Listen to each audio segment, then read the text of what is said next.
Hello everyone, Sheila back again. Welcome to my channel. And I'm sorry about the calendar next behind me here. We're up to August, and if you can see, it's backsides to the company. I thought that was funny when I turned that calendar over from July and showing all the backsides of the cows.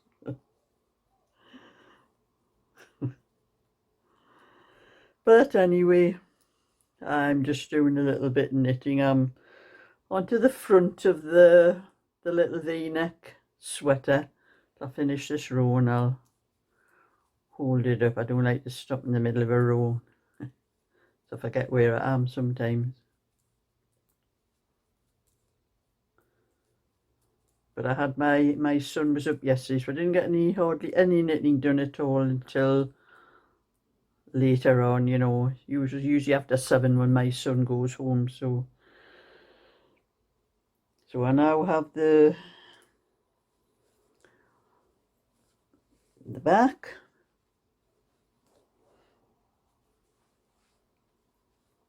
one sleeve, 2 sleeves, and I am busy doing the front, which is a V-neck. The only problem with this V-neck, when you split it to do the V shape, there's an odd number of stitches on this pattern. So what I did was, after I cast off the 3 stitches on each side, that leaves me with 26 stitches, but the other side had 27 stitches. So I've just placed 1 stitch on a stitch holder, on a little stitch marker thing, you know, that's where I placed the stitch on there. And that'll be the centre stitch in the middle of the V. So when I come to do the V neck band, I'll be knitting that 1 stitch in the centre, but I'll be shaping the V on either side of it. That's how it works out with that one, which is probably better than doing it and doing the 2 shaping together without a stitch in between. But I'm having to work this out. I didn't quite get I'm doing it on every 4th row, shaping the V up the front, but I think I should have started on doing every 3rd row for 1 or 2 rows, because I ended up, I count the stitches on the side of the raglan, this being a oh, you can see it. Turn it round.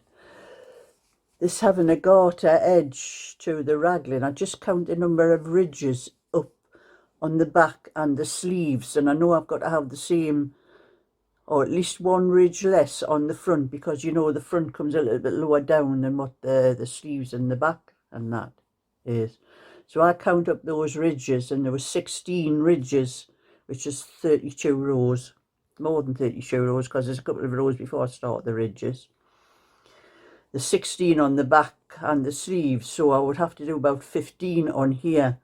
Well, when I was in decreasing the stitches, I was going to end up with more, so I had to do, instead of doing it on every 4th row for so many rows up near the top, I had to do it on every other row. But I think when I work the actual proper pattern out, I'll probably do it on every 3rd row so many times before I start on every 4th row.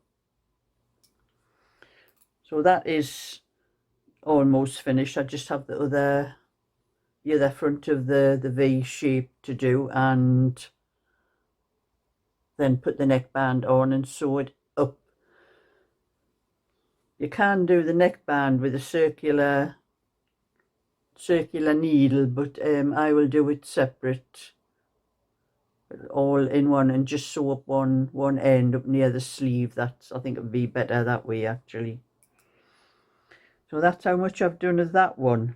I haven't done anything else, because my son, like I'm saying, he was up yesterday and he came up to help me in the garden, and he cut my hedges, because both the front and the back needed cutting. And I do have 2 I have what you call, it's like a kind of hover garden groom they call it, and it has a box thing on, and it's sort of like a lawnmower, but it's for cutting hedges, and it clips all of the bits into this box so it goes straight into the compost, the bits. You do that, but I had left it a little bit too long. I didn't cut it the last time. My son did it the last time, and he hadn't been up for a couple of weeks, and it had really grown with that rain that we had a few days ago. All the weeds, everything was sort of grown after that. So we couldn't use the hover cutter thing. He had to use the ordinary one. Well, the ordinary one conked out halfway through. And my son took it to bits, tried to have a look. He didn't take the motor to bits. He took all the screws and all out to see if there was anything stuck inside, because he said the engine was still running, but the two blades on it had to go, like, you know, backwards and forwards like that to cut the hedge. They weren't moving, so says there's something inside in the motor. Now my other son, Tony, he lives near Sheffield. He's mechanic type, he's a motor mechanic, and he knows how to fix those things. And my son Ian says, "Where's our Tony when we need him?" So he ended up having to use the other hover one, and he had to go around with the clippers cutting some of the high bits off that had gone too high on the hedge, because with this hover thing you just go backwards and forwards like a hover, but if there's any high bits you have to keep lifting it up and going over the top like that with it, and it does get a bit awkward, but he managed with that. But he also cut outside my garden, which, where I live, it's like a horseshoe shape, the part of the estate that I live on, and the back part, we have the Riva cycle path runs across part of it up to the railway lines. Well, nobody in that horseshoe cuts anything outside their garden, and it's like a jungle when you go out there. How these bicycles can get past on this cycle path, because when I come out of my garden, there are two gardens you have to pass before I get to the path that takes me up to the railway lines. And when you're walking up there, the cycle path, the brambles and the weeds from both sides coming over in an arch, you're like going through a tunnel to get up to the railway lines, a tunnel of brambles and weeds and everything. And it's a proper cycle path, and the council or whoever's supposed to take care of it never comes around. And the only place where the cyclists can get past without any trouble is outside my garden.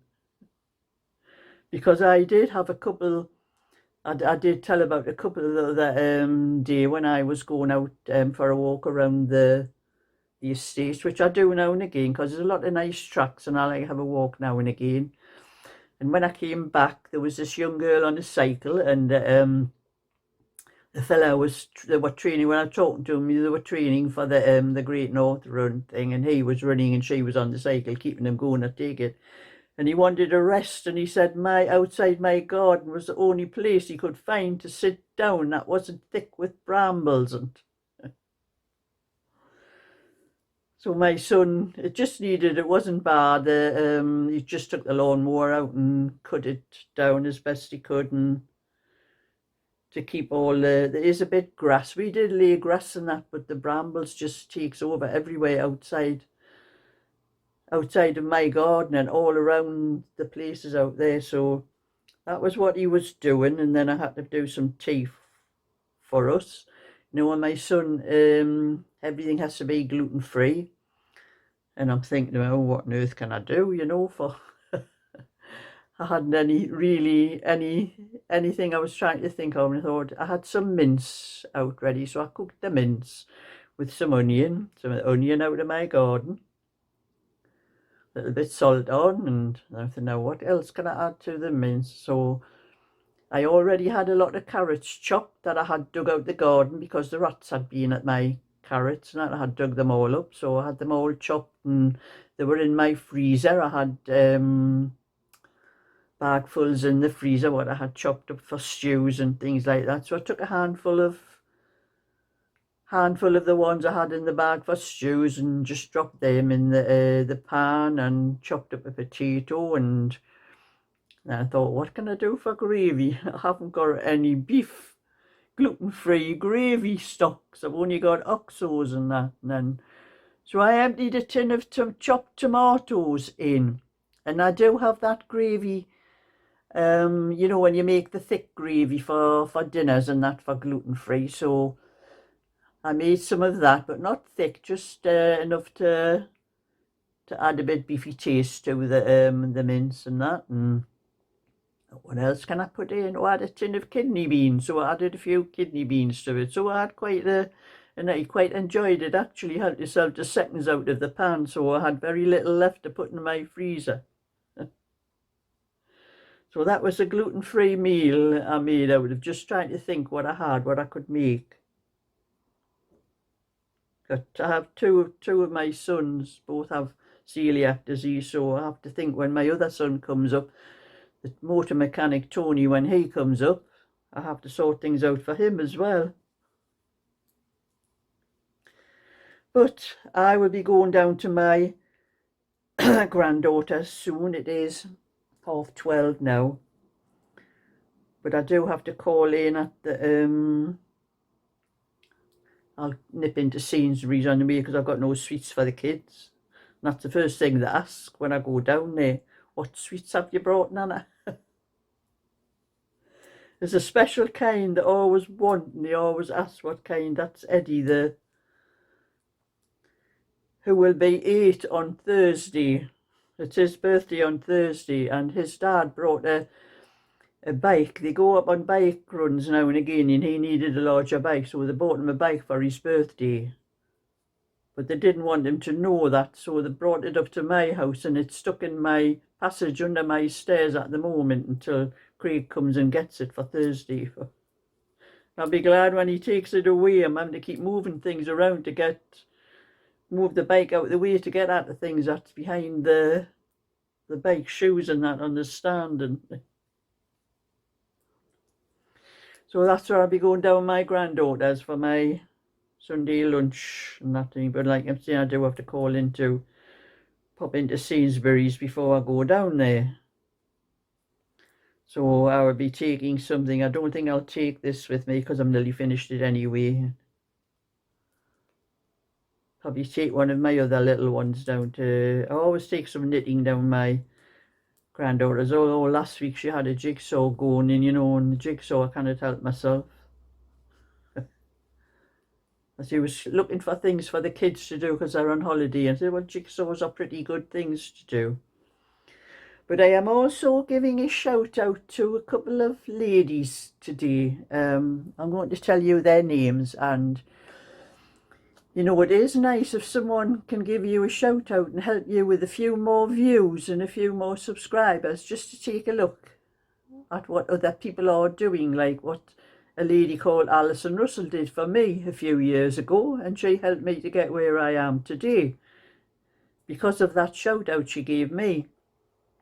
And this lady is, she calls her channel Knit Spin Fibre. I will put a link to the channel in the description box. And this lady does a lot of, similar to what I do actually. She has a lot of things going all at once.